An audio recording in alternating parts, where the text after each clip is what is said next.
Bless the Lord, everybody. I want to send to you encouragement today.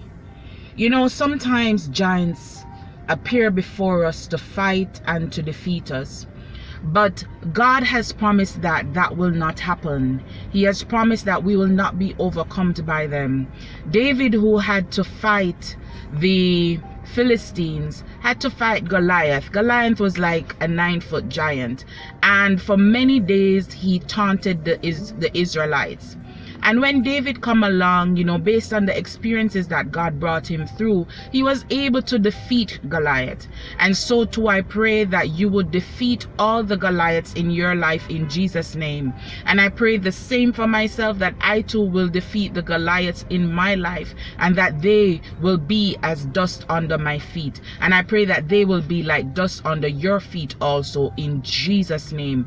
Hold strong, hold on to his promises, read your Bible, and as the song says, pray every day. In Jesus' name, amen.